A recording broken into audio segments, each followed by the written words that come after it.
Pero in general sa mga autistic, sila merong mental retardation.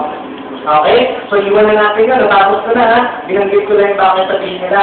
Okay, next time sa ADHD, sabi ko nag-ihi, inattention. Ano yung inattention? Hindi siya makapag-focus. Ang problema kapag hindi makapag-focus ang ADHD, hindi siya matuto.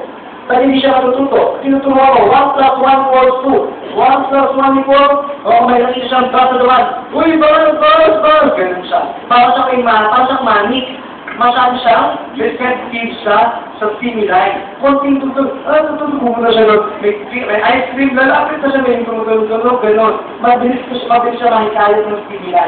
So, mga ganun bagay. So, mahirap siya makapag-focus, kaya nga siya na-in-attention. Ano pa meron siya? Hyperactivity. So, lakad siya lalakad, galaw ng galaw. So, hindi siya makapag-focus, makapag-aral, kasi nga hindi siya makapag-focus, kagaya yung upo dyan. Siya ang gagawin niya, tatayo siya, ganun siya, ganun siya. Ganun. So yan, pinakita siya ganun, batong ganyan niya, kasi yung sagutan niyo, ha? So gano'n niya lang. Gano'n niya. Tapos upuan, at aas na yung upuan. Ganun na, lakas siya, gano'n niya, babalik niya rin. Ikot-ikot siya, may nakita siya electric fan, gano'n niya, babalik niya siya. Okay? Kaya namin ganun talaga yung characteristic niya. Okay, ano pa? Impulsivity. Ano na impulsivity? Halimbawa, nakita niya, gano'n ang ballpen mo. Ano gagawin niya?